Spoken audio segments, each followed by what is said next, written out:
तो गाइस ये कहानी है बाकी हनुमा नाम के एक हाई स्कूल स्टूडेंट की, जिससे पूरा स्कूल थर थर कांपता है। एक दिन मित्सुनारी तोकुगावा, एक अंडरग्राउंड रेसलिंग चैंपियनशिप का ओनर, उसके स्कूल आ मिलकर उसे बताता है कि टोक्यो में कुछ खतरनाक क्रिमिनल्स तुम्हें पीटने आने वाले हैं। अभी कुछ दिन पहले ही दुनिया का सबसे खतरनाक प्रिजनर डोरियन एक डेथ ट्रायल पर चुपचाप फांसी चढ़कर मर गया था, पर एक डॉक्टर उसकी मौत कंफर्म करने जैसे ही उसके पास आया वो जिंदा हो गया और उसने सभी पुलिस ऑफिसर्स को मार दिया। और उसने जाने से पहले वहाँ लिखा, मैं टोक्यो आ रहा हूँ हार का स्वाद चखने। और वो समुद्र के रास्ते से उस प्रिजन से एस्केप कर गया। ये ही नहीं, अभी तो 4 और बाकी हैं। स्कॉटलैंड के केरियोस प्रिजन में सिकॉर्सी नाम के एक प्रिजनर को पनिशमेंट के तौर पर शॉक थेरेपी दी गई थी, पर वो आदमी उस डेथ ट्रायल को भी सरवाइव कर गया और सभी पुलिस ऑफिसर्स को खत्म करके शरेआम एक मिलिट्री प्लेन में उड़कर हमारे टोक्यो की तरफ निकल पड़ा है। पुलिस को पता चला है कि वो 100 मीटर की प्रिजन वॉल चढ़कर वहाँ से भागा है, जो कि किसी आम इंसान के लिए इम्पॉसिबल है। और तो और उसने गारलैंड, रशिया के बेस्ट रेसलर को भी मार दिया। ये तो दूसरा ही था। अभी इनके अलावा 3 और हैं। एक ने तो समुद्र में 200 मीटर नीचे एक सबमरीन में सभी पुलिस ऑफिसर्स को कुत्तों की तरह मारकर वहाँ से एस्केप किया है। और दूसरे रेयोको यानेगी ने तो एक बुलेट प्रूफ ग्लास तोड़कर प्रिजन एस्केप किया है। और एक अजीब बात ये थी कि उन सभी प्रिजनर ने अपने पीछे एक ही मैसेज छोड़ा था, जो कि था, मुझे हार का स्वाद चखना है। 5 मर्डर्स का चार्ज लगे हुए अनडेड क्रिमिनल्स, जिन्होंने भागते हुए अपने पीछे सेम मैसेज छोड़ा। बाकी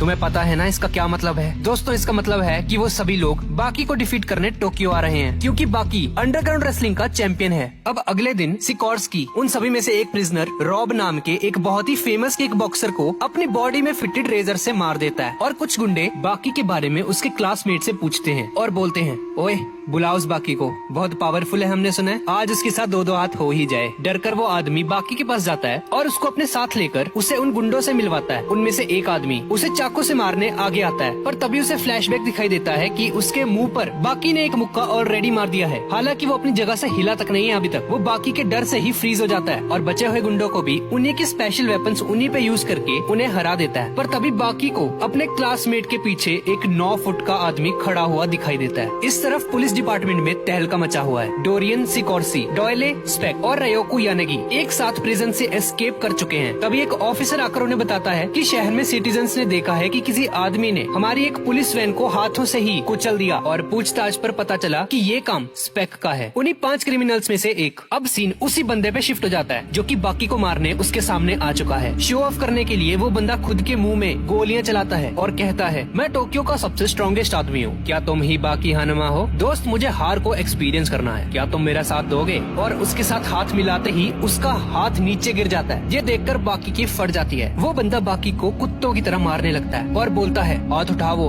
उठाओ हाथ। थोड़ी देर बाद पुलिस वहाँ आकर